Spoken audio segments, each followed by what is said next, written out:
looking back, just having Loon in that lineup, how much did that help? Just the defensive rebounding and kind of give you everything you were looking for on that side. It just has a knack to rebound, the physicality, awareness of where that ball is coming off, just a luxury to have someone that does this naturally. That's who he is. So it helped us on the board, won the board. I thought we were really, we were mature out there. We were physical. We were big. We were aggressive. Big minutes by him.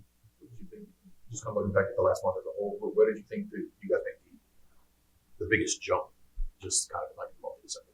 The month of December, well, I think both sides of the ball, we took jumps, obviously, moving the needle defensively, transition defense, taking care of the paint.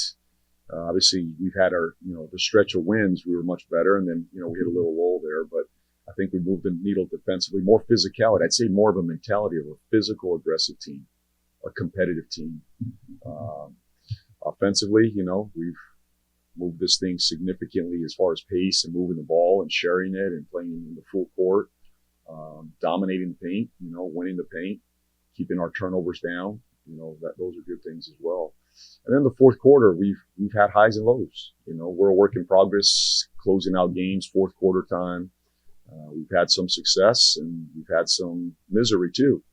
But I think it's the misery that helps you grow and get better. There's no magic play here to get us home. But, as I step back and look at the end of game, I think we got to be better defensively too, bottom line. And we own that from last game. But I'm proud of the group, how they've grown throughout the month. There's clarity in who we're trying to become and who we are becoming. There's some clarity there. We just got to keep taking steps forward every day. James, we heard the other day from Derek Queen about the message from Joe Dumars about anything less than 10 rebounds something is a crime. It almost seems unfair to ask for more from him because of what he's shown so far. How distinctive is his skill set for a guy his size? And has he in any way sort of surprised you and your staff by what he's able to accomplish?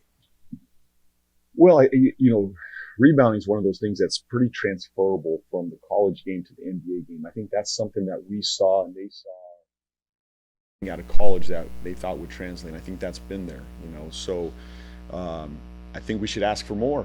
Why not? 10, why not ask for 12? Let's see where he takes it, I think challenging him on the board is always a good thing, but he has a knack to do that. I think the biggest thing is what he's done with the ball in his hands, like in the full court. His ability, our points per possession, when he has the ball off a rebound in transition has been pretty significant. I didn't see that coming. Like him leading the break, being this playmaker in transition, and off the board. The hub he has been for us this early has been significant in the half court too, just playing through him. I thought we would try it a little bit, but to play through him a full half, a full quarter, to close out a game against the Spurs, I didn't see that coming this early in his career. So just the poise he has shown, and really poise under pressure too. He's had some real pressure moments out there, and he's delivered, and not perfect, but he's delivered a lot of times. And I love the courage he plays with, that he's willing. At times it drives me a little nuts because he's a little bit too courageous and risky, but the courage to go try to make a play and to believe in himself, and that's not easy for a young guy. So a lot of bright spots there. And then the rim protection too. That's, if you're going to be the starting five, in today's NBA, you got to bring a little bit of rim protection. And we've seen some growth in that area as well. You mentioned pressure, and even before he showed up, there was pressure on him because of the trade on draft night. And other than number one picks and maybe Bronny James, I can't think of a guy who's walked in with more pressure. He had nothing to do with the trade, and yet he was going to be measured by, I guess, whatever that pick in the year becomes. Have you had any discussions with him about not letting that get to him? Have you seen it get to him, or is he fine with sort of? I have not received it in a certain way. To his credit, he has. But it shows me that he's not playing with that pressure. He's kind of staying to the integrity of who he is, the character of who he is. And I think that's what he's showing us. Like, he's competing every night. I don't get a sense anytime when he's on the floor that he's just playing with pressure on his shoulders. There's a joy and a freedom he plays with. And I think that's what makes him special, is that he's willing to take those risks and, be okay with it and live with it. I don't think there's a pressure to perform to a certain pick in the draft. He's just playing the game as he sees it. And I think that's integrity, that's character. And I think he's done great in that area. So I agree with you, though. I mean, there was definitely, from the outside noise, there was a little bit of finger pointing at him, right? And to me, he's handled it extremely maturely.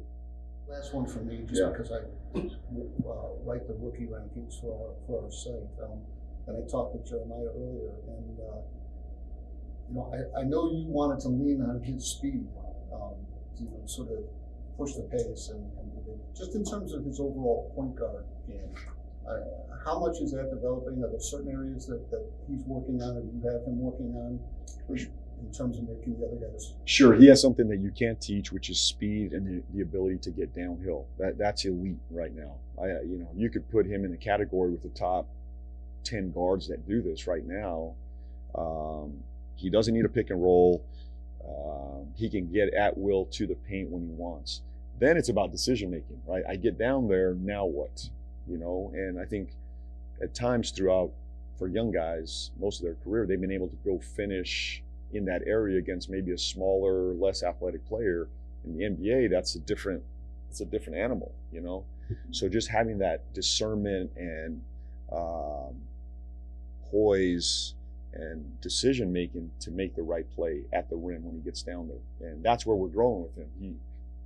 Tonight he's going to make some great plays, and hopefully we start to eliminate some of those, the ones that can go the other direction. But that comes with time. But he's very aware of it. He's an unselfish player. He makes our pace go. He starts our pace, and then now it's about decision making when he gets down there. And he's got a group of talent. Like there's a talent base around him. So you got to manage. There's a responsibility that comes with that as a point guard. And I've been fortunate to be around some of these point guards that have had that talent, right? You look at Tony Parker, he was a natural scorer when we got him. Speed, pace, and I share this with Jeremiah a lot, is Tony was a scorer at his core, great pace, high level paint player. He had to learn how to manage the Duncans, the Ginobilis, the Finleys. That was part of his game. And Pop, it took a minute for Pop to get that across to him when that's your nature. But more than anything, Jeremiah is willing to learn. He's a sponge. He's curious. If you have that type of character mentality, he will get there, and I think that's where we're headed.